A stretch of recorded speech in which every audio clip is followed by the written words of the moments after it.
Hello, and welcome to video 2 of our video series on the 7 principles of trauma-informed teaching and learning.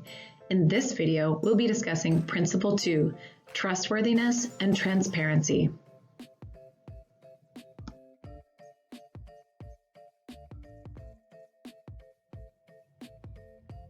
Let's first start by getting a better understanding of the principle and how it relates to trauma-informed teaching. For some who are experiencing the effects of trauma, it may be more difficult for them to trust others. These students may be confused about who and what are safe, and the support systems we offer may even appear dangerous. In general, instructors can alleviate this stress and allow students to learn more effectively by making expectations clear, keeping consistent policies, maintaining appropriate boundaries, and minimizing the chances of disappointment.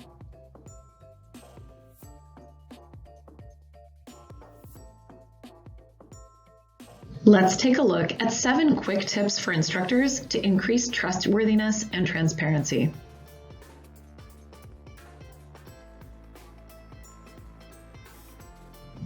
Tip number 1, create fair policies and stick to them.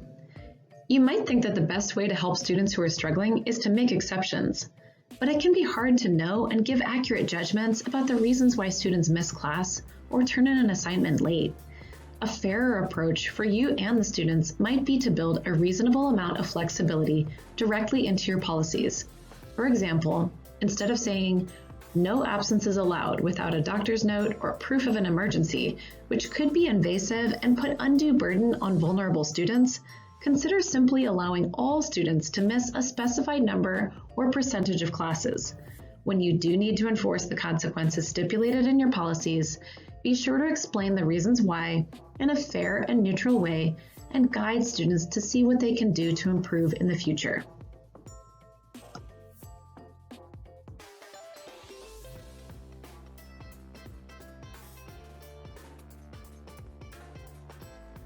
Tip number 3, provide models for assignments.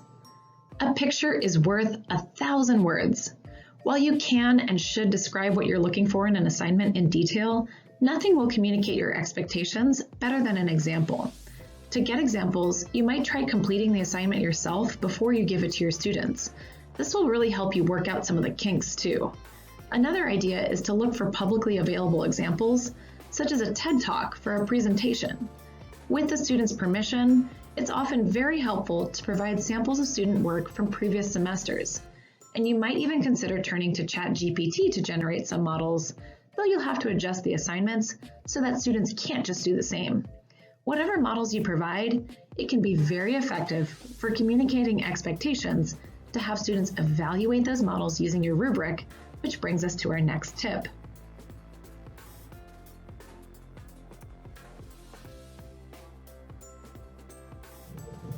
Tip number 4, grade with rubrics.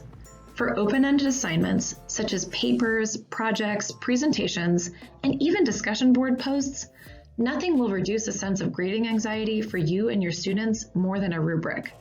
Rubrics are grids or lists that provide a clear description of the components that you're seeking as an instructor and the qualities you will use to assign scores and determine grades.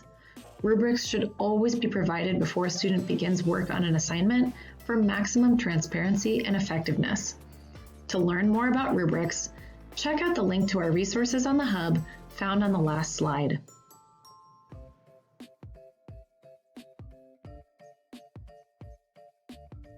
Tip number 5, avoid grading surprises. If your students genuinely have no idea what's coming when they go to check their final grades, that's not an ideal situation for anyone.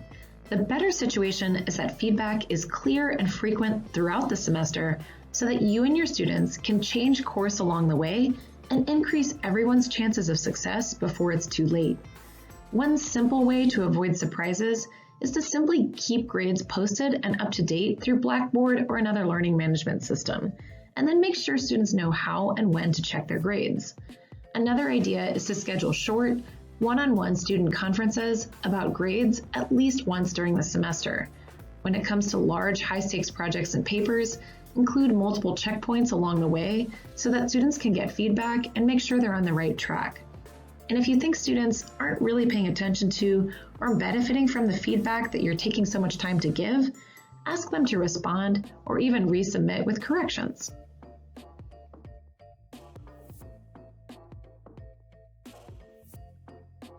Tip number 6, communicate your work schedule.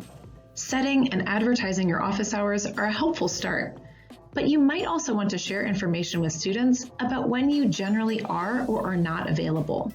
For example, if you have an assignment due Sunday at midnight, but you never check your email on Sundays, let them know the last time you generally check your email at the end of the week.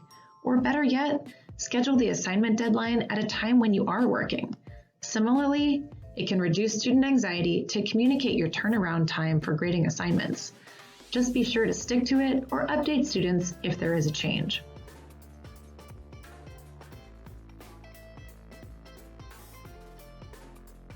Tip number 7, be responsive. Within the work hours you defined, one of the best ways to convey trustworthiness is to simply be clear with students about the best way to contact you and then respond to students promptly when they do. A study done recently on student-faculty communication indicated that students felt that 24 to 48 hours was a reasonable response time, and that for most students, response time impacted their perceptions of feeling valued and important.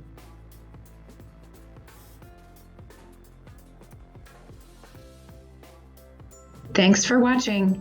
Feel free to reach out to askelite@montgomerycollege.edu with questions, and be sure to check out the other videos in our series.